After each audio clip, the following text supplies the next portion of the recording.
खुद ही खुद का कल मिटाकर, खुद ही खुद का कल मिटाकर, खुद ही खुद को आज देगा।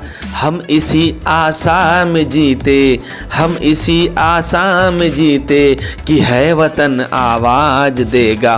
क्रांति की ज्वाला यहाँ भी, क्रांति की ज्वाला यहाँ भी खुद में सुलगाए हैं हम हैं देसी, अरे हम हैं देसी, हम हैं देसी हाँ, मगर हर देश में छाए हैं हम। Dear all, as you well aware that everything is fair, love and war. हाँ, ये बात तो आप भी मानोगे कि प्यार और लड़ाई में सब कुछ जायज होता है। कहा तो यूं जाता है कि जब दो देश अपने अपने चुनौतियों को, अपने अपने सीमाओं की रक्षा के लिए अपने बलिदान तक देने को तैयार हो जाते, तो ऐसे कंडीशन में उनके सहयोगी देश भी अपने दोस्त की रक्षा के लिए अपना सर्वस्व बलिदान करने को तैयार रहते हैं। हम बात कर रहे हैं भारत का पुराना मित्र स्वीडन की। भारत कभी स्वीडन के हथियारों का बहुत बड़ा खरीदार रह चुका है, लेकिन तब हथियारों की खरीदी कम क्योंकि कांग्रेस का राज्य था और घोटाले ज्यादा हुए। और आज भी स्वीडन को इस बात की उम्मीद है कि वह भारत के साथ कोई बहुत बड़ा रक्षा सौदा कर सकता है। जब पिछले साल पीएम नरेंद्र मोदी स्वीडन की यात्रा पर गए थे, तब इस बात की उम्मीद और भी ज्यादा बढ़ गई कि पिछले 30 सालों में स्वीडन की यात्रा पर जाने वाले पीएम नरेंद्र मोदी पहले प्रधानमंत्री थे। वहीं चीन और जापान के बाद भारत स्वीडन का तीसरा सबसे बड़ा व्यापारिक साझेदार है।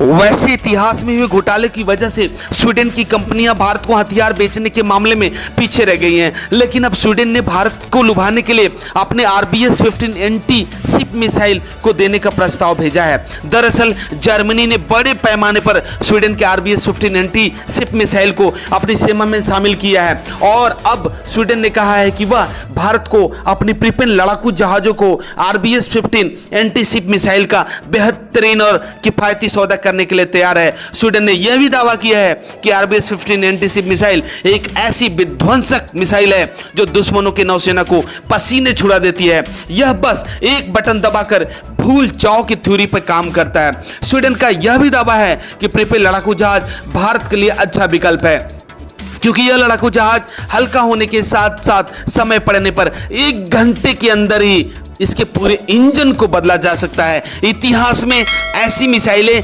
शायद ही किसी देश के पास है और केवल 10 मिनट में ही यह लड़ाकू जहाज युद्ध के लिए तैयार हो जाता है। स्वीडिश कंपनी के मुताबिक यह हल्का होने के साथ साथ लड़ाकू जहाज 16,500 kg वजन के साथ उड़ान भरने की क्षमता रखता है और साथ ही साथ प्रीपेन उड़ान भरने के लिए हवाई पट्टी की आवश्यकता की कोई जरूरत नहीं है क्योंकि हल्का होने की वजह से यह किसी भी सामान्य सड़क पर उड़ान भर सकता है। और खास बात यह है कि यह लड़ाकू जहाज पूरे 50 सालों तक आसानी से भारत में सेवाएं दे सकता है और इसके मेंटेनेंस में आने वाला खर्च रूस के लड़ाकू जहाजों के मुताबिक 70% कम है। स्वीडन का यह भी दावा है कि RBS-15 एंटी शिप मिसाइल के साथ प्रीपेन लड़ाकू जहाज इतना घातक हो जाएगा कि दुश्मन देश की सेना को छठी का दूध याद करा देगा। तो मैथ्स मिरेकल पर ऐसे ही जबरदस्त और धांसू वीडियो के लिए मैथ्स मिरेकल के YouTube के प्लेटफॉर्म को सब्सक्राइब करना ना भूलें। मिलते हैं किसी अगले वीडियो में, तब तक के लिए जय हिंद।